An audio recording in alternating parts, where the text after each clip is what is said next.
Assalamualaikum warahmatullahi wabarakatuh. Halo Bapak Ibu guru hebat di seluruh Indonesia.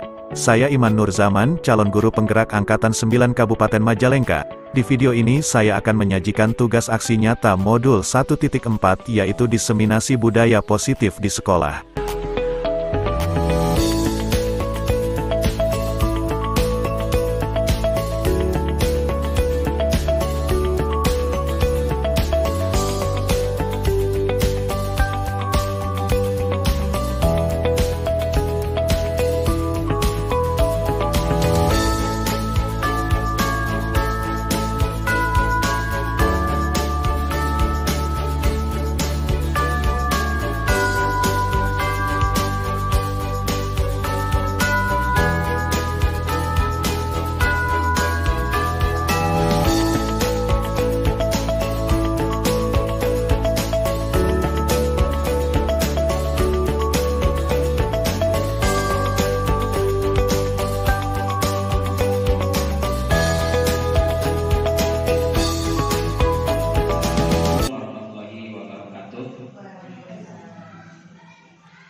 Bapak Ibu yang saya hormati, pada kesempatan hari ini alhamdulillah kita bisa berkumpul walaupun kondisi sudah siang dan mungkin sudah pada lelah, sudah pada mengantuk, tapi mudah-mudahan apa yang saya sampaikan nanti bisa diselesaikan.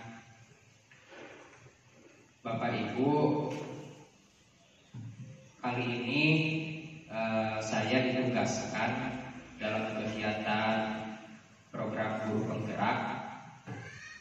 Ada salah satunya adalah untuk mendiseminasikan atau menyebarluaskan materi yang sudah saya pelajari di modul, dan tugasnya adalah bagaimana bisa berkolaborasi menyampaikan materi yang sudah saya pelajari. Karena ini selain bagian dari tugas, juga dianggap penting juga ya, karena ini menyangkut dengan mutu dan kualitas pendidikan yang ada di sekolah kita.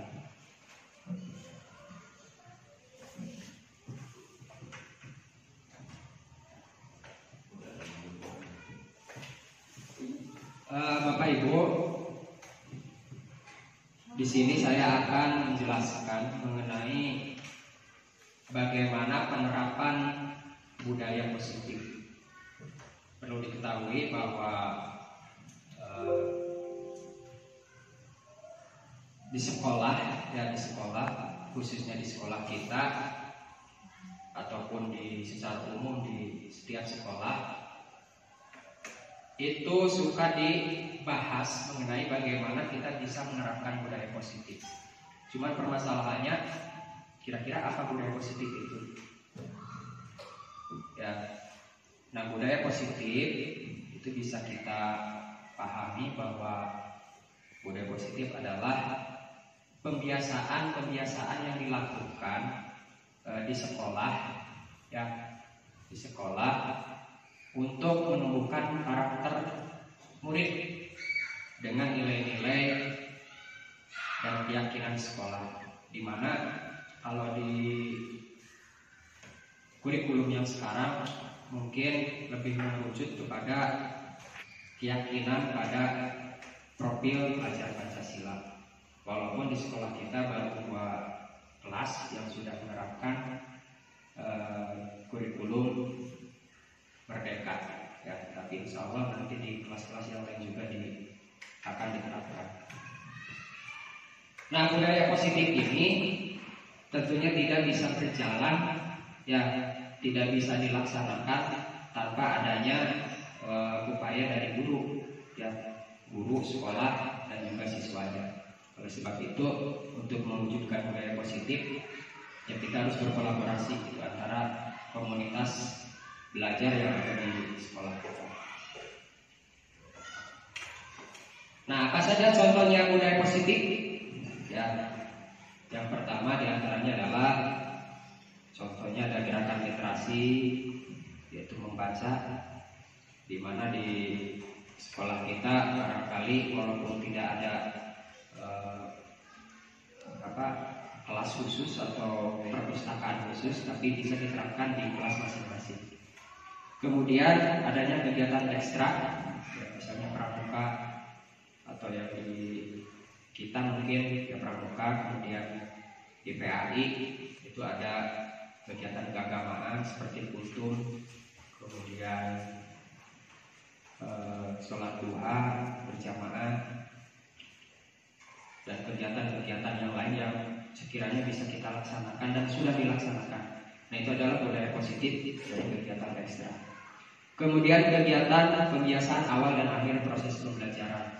Nah, biasanya kalau di kelas kebiasaan yang kita lakukan misalnya berdoa, ya, kemudian ada dulu membaca surat-surat pendek, ya, dan sebagainya.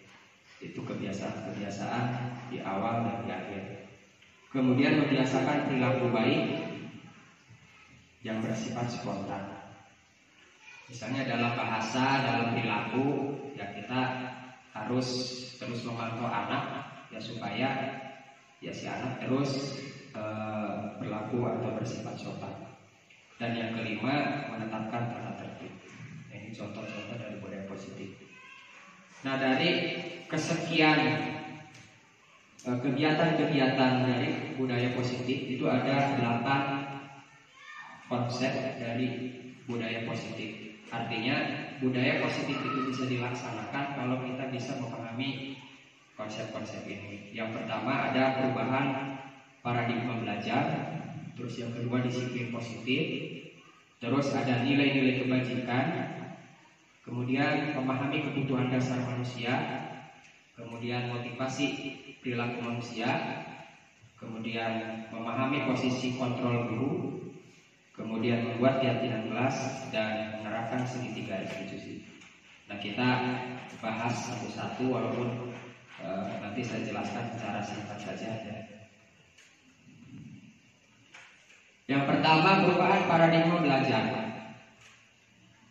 Di kurikulum yang sekarang tentunya kita memahami bahwa ada yang mengatakan bahwa murid itu ada yang mengatakan objek, ada yang mengatakan subjek. Ya, kalau yang mengatakan objek, ya berarti kita subjeknya guru. Tapi di kurikulum Merdeka, murid adalah subjeknya sendiri. Artinya ketika kita melakukan pembelajaran, sebisa mungkin posisi kita bukan sebagai subjek, ya.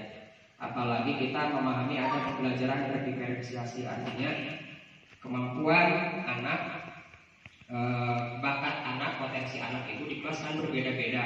Nah, kita bagaimana caranya supaya potensi dan kemampuan anak itu bisa dioptimalkan oleh kita.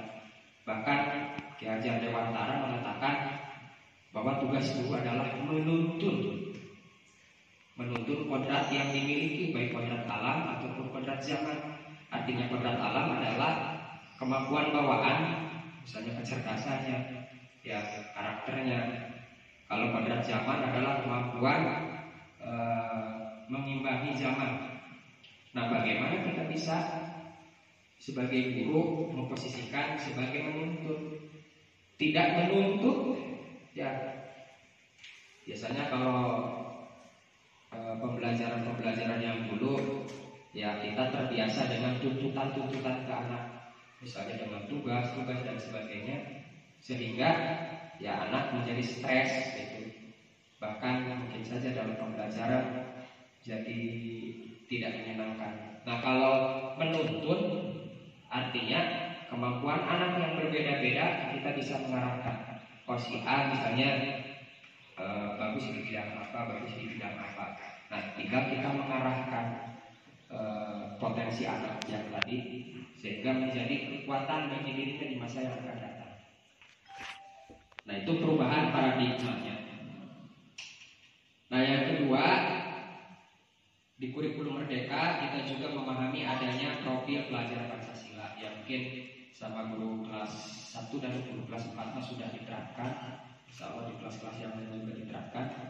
Yang pertama ada apa saja?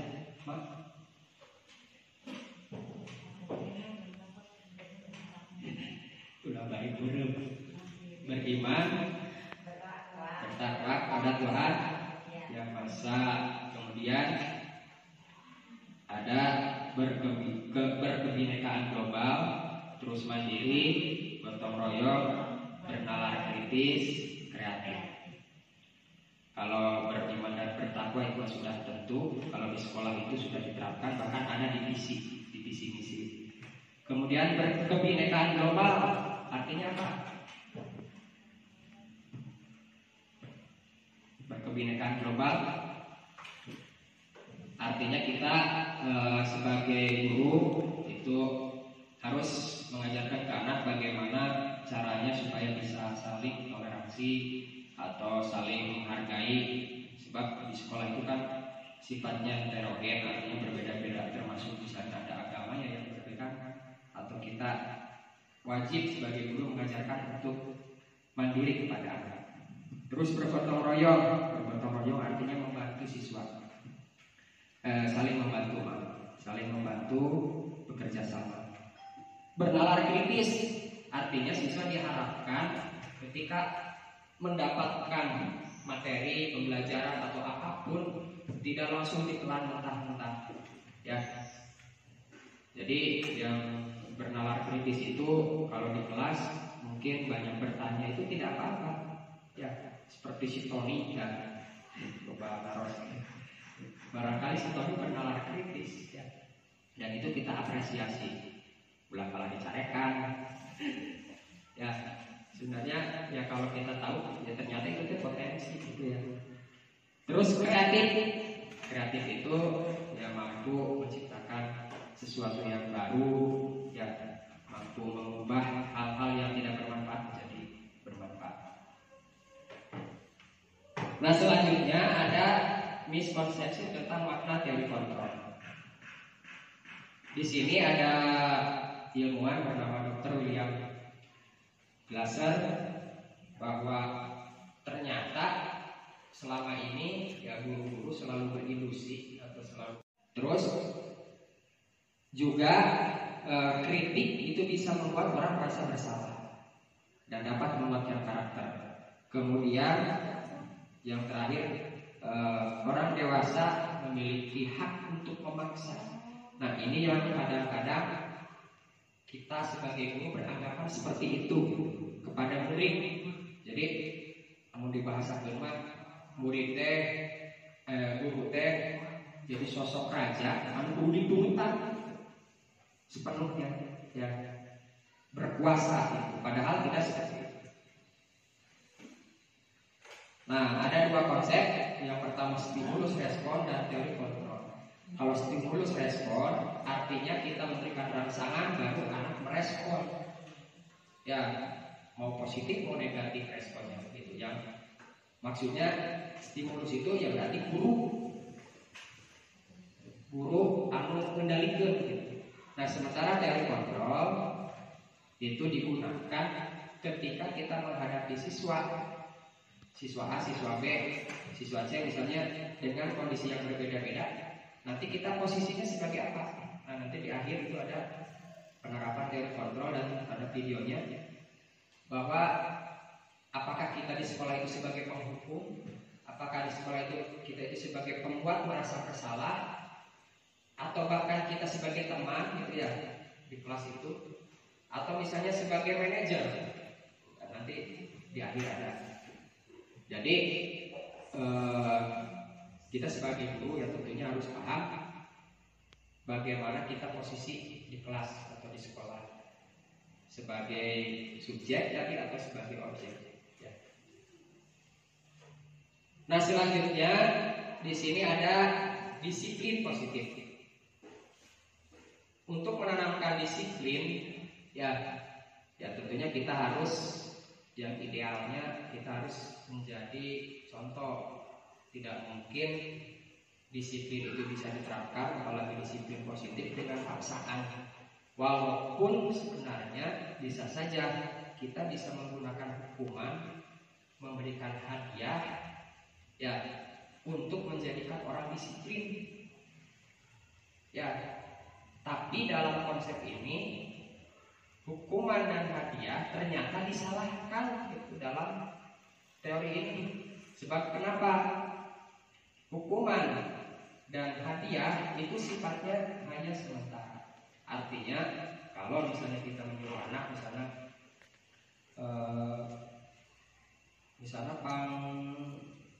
atau kerja tugas misalnya, nah seolah-olah kita memaksa. Nah si anak daek anaknya kusabab naon? Ada dua kemungkinan, ada karena dikasih hadiah, ya ada juga karena takut dihukum. Jarang siswa yang mau melakukan sesuatu atau perintah kita dengan kesadaran sendiri. Nah makanya disiplin positif itu perlu ditanamkan kepada anak tanpa hukuman dan hadiah. Ya, terus bagaimana supaya bisa dilaksanakan? Karena dalam kenyataannya kan, apalagi di SD, si anak, kalau di anak SD itu kan secara mental, secara kedewasaan kan belum berkembang gitu, sehingga apa yang kita suruh ya tentunya mengacu kepada dua tadi. Kalau tidak diberi hadiah, diberi hukuman, ya sehingga anak mau, padahal itu salah dan secara teori.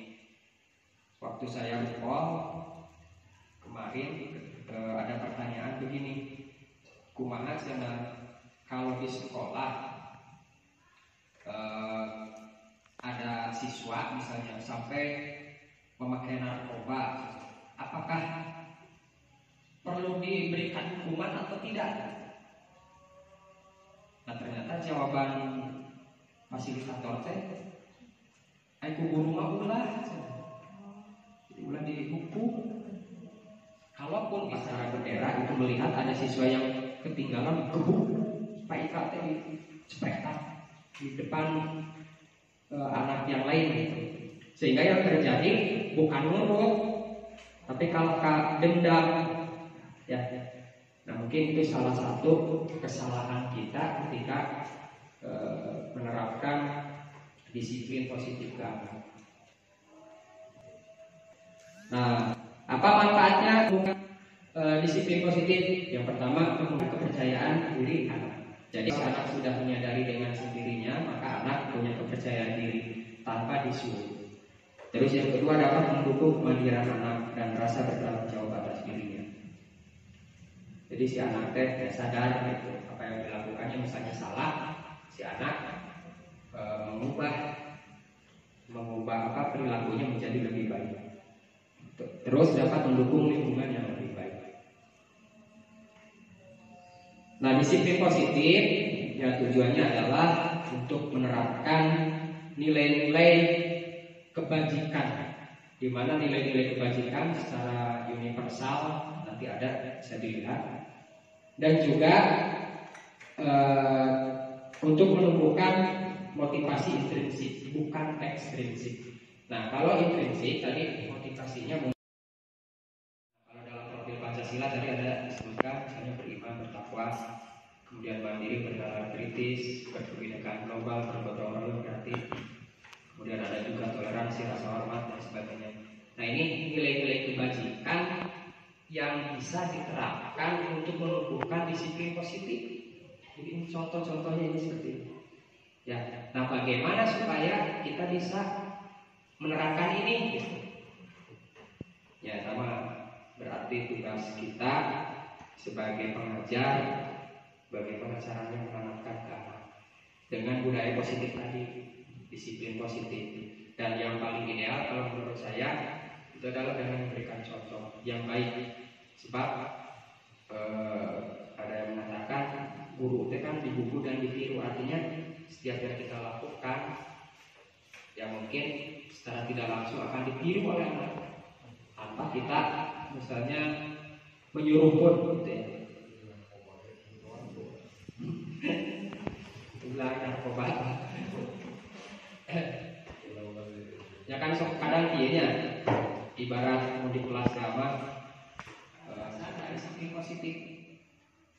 Bapak Ibu ketika kita melihat kenakalan, melihat kejanggalan, melihat masalah di anak, itu teh ada hubungannya dengan kebutuhan. Contoh, misalnya di kelas aya anak di sana anu murung wae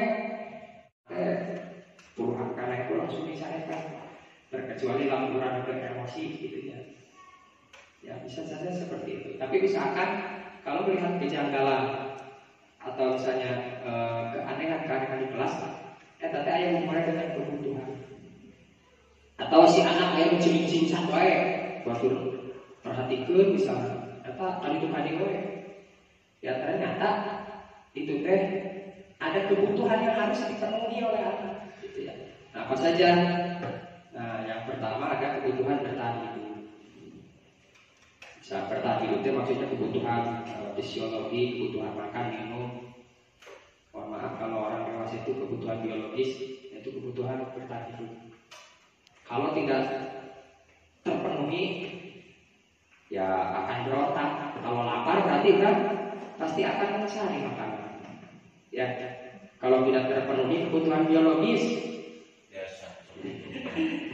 ya bakal sarwa atau oke. Ya, nah itu kabur. Kalau Madara berenang langsung telepon ke Jawa Timur. Ya. Terus ada lagi kebutuhan penguasaan. Jadi kebutuhan penguasaan ini si anak teh di kelas teh ingin menjadi sosok yang diperhatikan gitu. Kan sok aya anak anu umumnya rada lepolontok tapi lebih muncul di kelasnya gitu. Jadi bisa mendisiplin kebaturana. Tapi kebutuhan penguasaan. Terus ada kebutuhan kasih sayang. Nah, dia penting misalnya ada anak seperti tadi yang murung misalnya atau hiperaktif, boleh saja kekurangan kebutuhan kasih sayang dari kita, perhatian. Kemudian ada kebutuhan kesenangan. Misalnya ketika kita masuk ke kelas, tiba-tiba anak misalnya normal aku, wah ternyata kesenangannya ketika belajar misalnya yang di luar, maka kita penuhi. Ya, oleh sebab itu tadi kalau di pembelajaran diferensiasi ada istilah kemarin apa? Asesmen diagnostik. Asesmen diagnostik kita menganalisis kebutuhan anak di awal masuk gitu. Ya termasuk ketika mau belajar, kita analisis dulu maunya apa gitu. Ya. Dari ketidaknyamanan atau adanya hukuman. Yang kedua untuk mendapatkan imbalan atau penghargaan. Nah, dan yang ketiga adalah untuk menjadi orang yang mereka inginkan sesuai dengan dan menghargai diri sendiri dengan nilai-nilai yang mereka percaya. Artinya yang ketiga ini lebih kepada keyakinan diri, kesadaran diri ya dari dalam untuk melakukan sesuatu. Nah, kalau yang dua ini mendapatkan hukuman dan hadiah itu sifatnya ekstrinsik. Di sini ada. Nah, jadi motivasi ekstrinsik itu adalah kalau mendapatkan hukuman, biasanya orang akan menghindari ketidaknyamanan. Wah ya ini lalu ke sekolah kan tinggalin, kalau sekolah pasti dicarekan sehingga mundur ke sekolah atau siswa saya kalau terlambat pasti akan dihukum sehingga dia berusaha untuk sifatnya sementara. Artinya begini, kalau hukumannya berhenti, ya kalau hukumannya berhenti, apa yang terjadi? Kalau hukumannya berhenti, ya si anak bisa saja kembali lagi ke kebiasaan dulu. Ya, ataupun kalau misalnya biasanya kita memberikan hadiah, nah hadiah nanti kurang dikedengar. Wah iya mah misalnya rajin, pasti kurang deh jadi beri hadiah itu. Boleh jadi besoknya jadi menurun motivasi. Siapa mau di hadiah itu. Tapi dengan adanya konsekuensi dan restitusi akan menimbulkan identitas berhasil atau sukses. Karena hukuman seperti tadi itu bisa menyakitkan, ya. Kemudian si anak merasa tidak nyaman, akan timbul dendam, ya, dan sebagainya. Sementara kalau yang konsekuensi dan restitusi, ya, konsekuensi lebih dibandingkan dengan hukuman. Maksudnya begini, ketika kita di kelas, kalau sudah ada konsekuensi atau keyakinan kelas, kurang dibalikan. Misalnya sudah buat keyakinan kelas si anak, salah satunya misalnya tidak boleh datang terlambat, tidak keyakinan kelas. Pas ayah anak anu datang terlambat, nah kurang itu guru dibalikan. Nah, berarti kamu sudah melanggar keyakinan kelas. Konsekuensinya tahu nggak? Misalnya konsekuensinya didenda misalnya. Nah si anak sadar, oh berarti saya sudah salah. Daripada Bapak Guru hebat dalam penerapan disiplin positif restitusi, salah satu program yang dikembangkan adalah 5 posisi kontrol. 5 posisi kontrol dalam restitusi adalah proses perjalanan seorang pendidik agar dapat mengenali dirinya. Pada video kali ini, kita akan membahas tentang 5 posisi kontrol yang dikembangkan oleh Diane Lawson dan contoh penerapannya.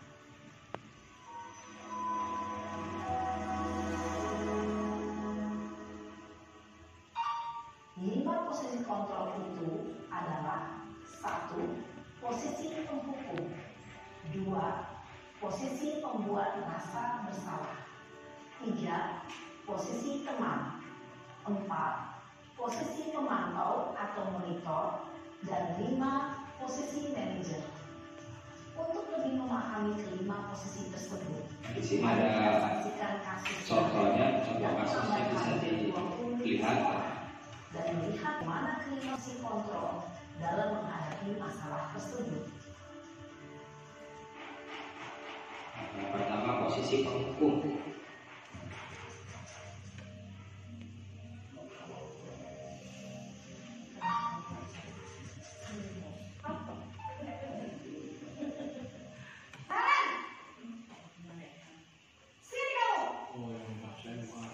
Tahu nggak masuk langsung mereka ada. Selalu terlambat. Si gampang dadan. Kamu deh, pasti terlambat. Apa? Apa coba? Alasan kamu apa lagi? Kapan sih kamu tidak terlambat? Malas sekali ya kamu jadi anak. Dasar pelas.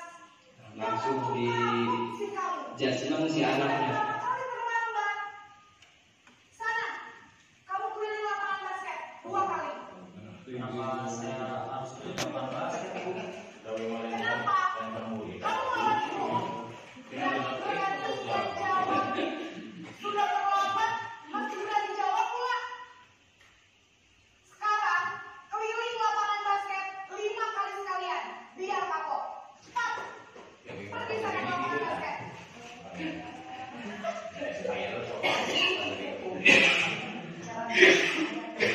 Menghardik, menunjuk-nunjuk, menyakiti, dan menyindir. Hukuman bisa berupa fisik maupun psikis. Ibu dan bapak guru hebat, dampak yang terjadi pada murid ketika guru berada pada posisi penghukum adalah murid cenderung akan Jadi akan dendam, ya, ke guru. Nah yang kedua posisi pembuat merasa bersalah.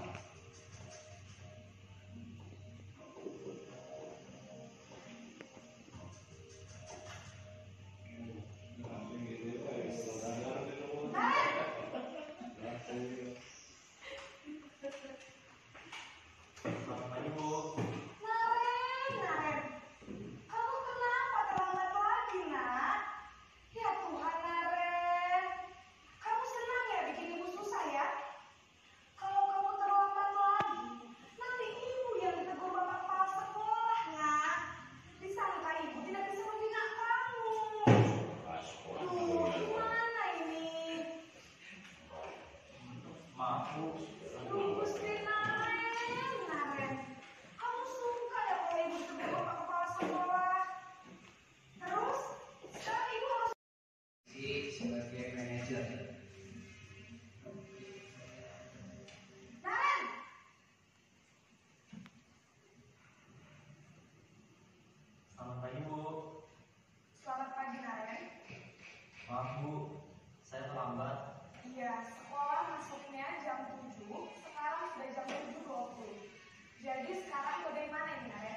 Maaf Bu, saya lupa setelah alarm saya semalam. Baiklah, menurut kamu, keyakinan sekolah yang mana yang perlu kamu tingkatkan?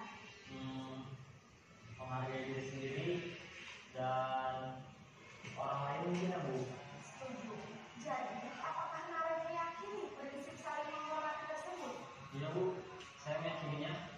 Apakah Naren bersedia memperbaiki masalah keterlambatan ini? Bersedia Bu. Bagaimana kamu akan memperbaiki masalah keterlambatan ini? Saya akan coba untuk tidak lupa menyetel alarm saya Bu. Baik, kalau Naren lupa menyetel alarm di rumah, ada orang yang kira-kira bisa bantu mengingatkan tidak? Ada Bu, kakak saya, Kak Emma. Ada lagi selain Kak Emma? Selain Kak Emma, ada ibu saya. Baik, jadi yang mengingatkan Naren adalah Kak Emma dan ibu kamu ya. Kira-kira akan mulai setel alarm kapan nih Naren? Setelah pulang sekolah, akan segera saya lakukan. Baik, jadi Naren akan setel alarm untuk bangun besok pagi dan akan diingatkan oleh kakak dan ibunda Naren ya.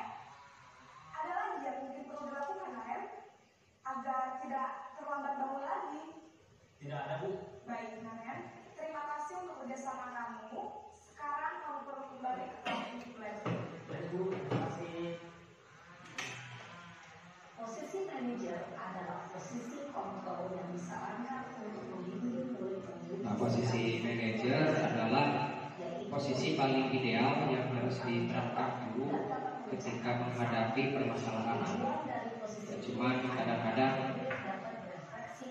kita sebagai guru suka bawa emosi, sehingga kita pun tidak bisa mengatur emosinya.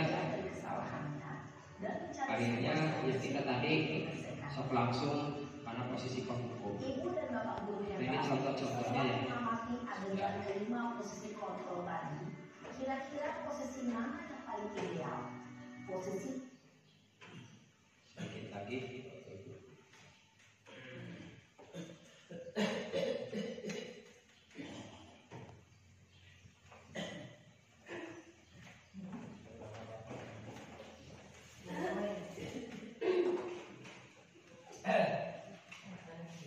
Yang terakhir,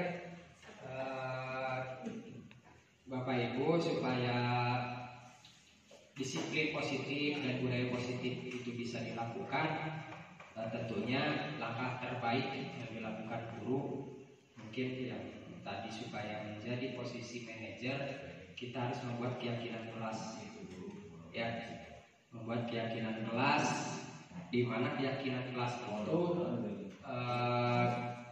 beda dengan peraturan. Kalau peraturan kelas atau tata tertib itu biasanya dibuat terlebih dahulu oleh guru atau oleh sekolah yang sifatnya memaksa. Tapi kalau keyakinan kelas itu adalah kebiasaan-kebiasaan baik atau hal-hal yang bernilai positif yang dibuat sendiri oleh anak.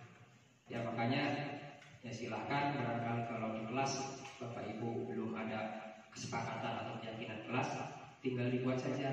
Jadi ketika anak misalnya melakukan kesalahan, si anak akan malu sendiri karena memang itu sudah dibuat sendiri dan dilakukan sendiri. Ya, makanya akan muncul kesadaran atau motivasi intrinsik. Nah di sini ada contohnya ya, contoh keyakinan kelas. Nah misalnya ini contoh-contoh keyakinan kelas. Bisa Bapak Ibu ditempel ya di kertas, pakai sticky note atau misalnya ditulis juga tidak apa-apa, tapi itu harus berdasarkan keinginan anak, gitu, keyakinan anak sendiri yang mereka buat. Ya. Dan tentunya tadi kita harus memandu. Ya, kalau keyakinan kelasnya bagus bisa kita pakai. Sehingga tadi kalau anak melanggar keyakinan kelasnya sendiri, ya mereka akan malu. Ya, itu keyakinan kelas. Dan yang terakhir adalah segitiga restitusi. Nah, segitiga restitusi adalah proses menciptakan kondisi bagi murid supaya mereka bisa memperbaiki kesalahannya, ya, supaya menjadi lebih disiplin, ya, untuk memulihkan dirinya setelah berbuat salah. Nah, jadi kalau dari kasus yang tadi, ketika posisi kontrol kita sebagai manajer, ya, tindakan restitusinya kan yang pertama menstabilkan identitas, kemudian ada validasi tindakan yang salah dan menanyakan keyakinan. Artinya kita tidak langsung menjudgment anak, kenapa kamu terlambat, misalnya, apalagi langsung dihukum, itu akan membuat anak justru merasa takut, dendam dan sebagainya. Tapi kita coba melakukan pendekatan, kira-kira penyebabnya apa. Kemudian validasi tindakan yang salah, kira-kira dicocokkan, betul tidak si anak saya terlambat, alasannya kenapa. Nah, harus tahu si gurunya. Tidak boleh tiba-tiba datang terlambat tanpa menanyakan alasannya kenapa. Karena biasa ada murid yang mungkin di rumahnya itu kasusnya berbeda-beda. Seperti tadi misalnya ada murid yang orang tuanya sakit sehingga dia mengurus dulu orang tuanya, akhirnya dia terlambat, ya. Atau misalnya ada yang disengaja, gitu. Nah, jadi kita harus tahu dulu. Dan yang terakhir di tahapan segitiga restitusi adalah menanyakan keyakinan. Jadi sejauh mana keyakinan yang dimiliki oleh murid terhadap pelanggarannya, apakah melanggar keyakinan yang sudah dibuat atau tidak. Kalau melanggar keyakinan yang sudah dibuat, ya kita kembalikan ke anak, ya, sehingga anak akan sadar. Nah, itu Bapak Ibu materi yang bisa saya sampaikan pada siang hari ini. Mudah-mudahan walaupun singkat, tapi mudah-mudahan ada gambaran kita sebagai pendidik bahwa ternyata masih banyak PR yang perlu kita perbaiki di kelas, gitu ya, ataupun di sekolah.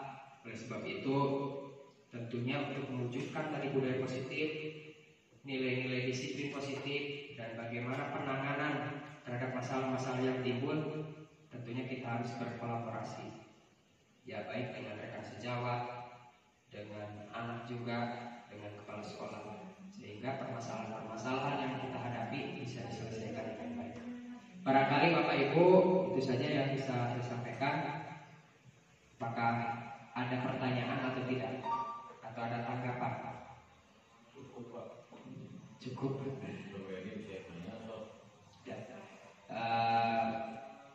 Terima kasih Bapak Ibu sudah menyimak apa yang saya sampaikan.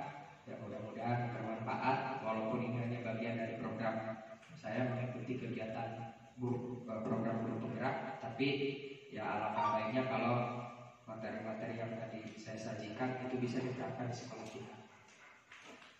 Kalau tidak ada pertanyaan, cukupkan sekian. Mohon maaf bila ada kekurangan dan mohon maaf meminta waktu Bapak Ibu. Mudah-mudahan kita semua dalam keadaan sehat walafiat untuk ke depan. Bila itu taufiq wal hidayah. Assalamualaikum warahmatullahi wabarakatuh.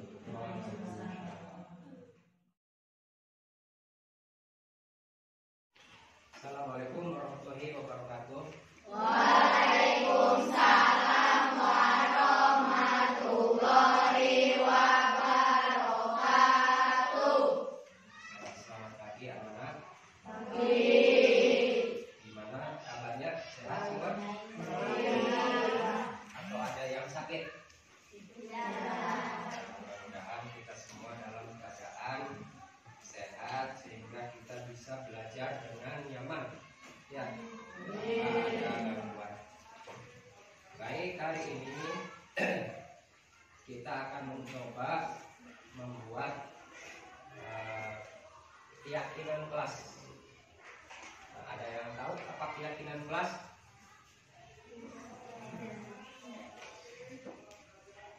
Keyakinan kelas apa? Oke, Bapak jelaskan dulu.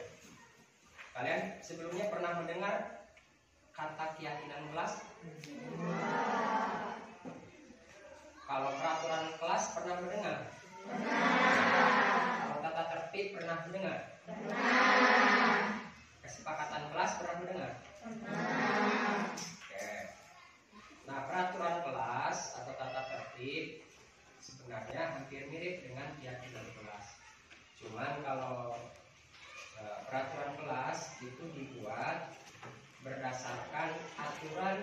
sudah dibuat oleh sekolah sebelumnya, tanpa melibatkan siswa yang menjadi objek daripada peraturan kelas tersebut. Nah, sementara keyakinan kelas itu dibuat berdasarkan keyakinan kalian masing-masing di kelas. Jadi nanti kalian akan ditugaskan untuk menuliskan masing-masing, satu orang satu menuliskan keyakinan kelas. Jadi nanti ditulis di sticky note yang sudah Bapak bagikan. Kalian menulis masing-masing satu kalimat atau boleh satu kata, tapi kalau satu kata kan tidak mungkin ya. Jadi satu kalimat yang menggambarkan keyakinan kelas. Sebagai contoh, misalnya keyakinan kelas. Misalnya si Abi menuliskan keyakinan kelas. Misalnya, saya malu datang terlambat. Misalnya, nah ditulis di kertas itu. Ya, kemudian nanti kalau sudah ditempel di depan. Ya. Atau misalnya, saya harus selalu menghargai teman saya. Ya, nah ditulis, kemudian nanti ditempel. Paham semua? Paham. Ada pertanyaan? Ada pertanyaan tidak? Berarti sudah paham ya? Kalian tinggal tulis. Kalau bisa usahakan tidak boleh sama dengan teman. Keyakinan kelasnya. Soalnya nanti kan ditempel masing-masing. Nanti kita analisis keyakinan kelas seperti apa yang nanti akan kita sepakati. Paham? Oke, kalau begitu silakan sediakan catatannya atau alat tulis, sticky note-nya persiapkan. Nah, kemudian silakan kalian tulis dimulai dari sekarang. Sudah? Silakan yang belum diselesaikan.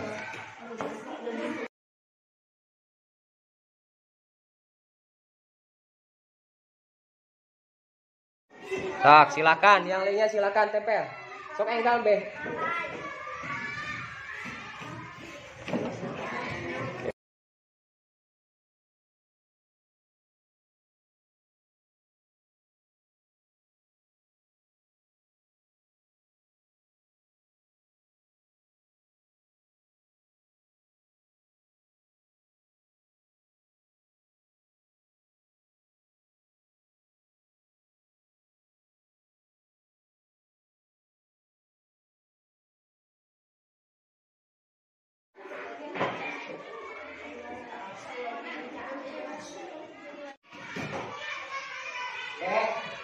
Baik, semuanya sudah menempelkan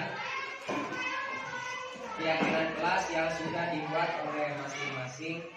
Nah, tinggal kita coba Bapak analisis atau Bapak lihat apakah keyakinan kelas ini ada yang sama atau tidak. Kalau misalnya ada yang sama, nanti kita ambil satu. Kalau semuanya masuk, berarti semuanya jadi keyakinan kelas. Oke, saya tidak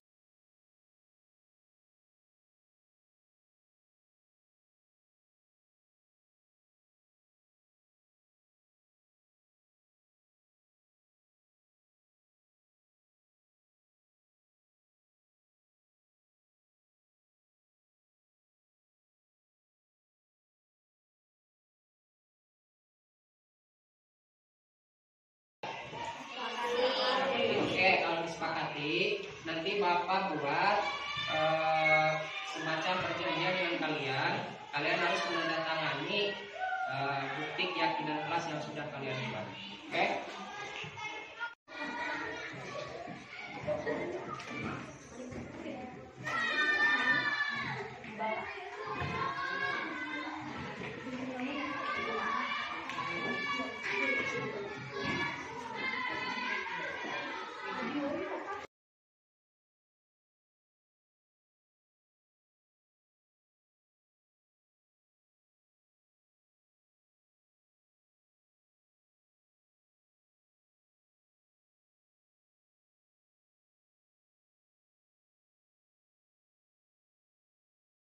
Penting sekali.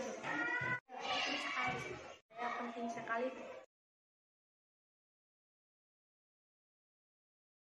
Kelas menjadi aman.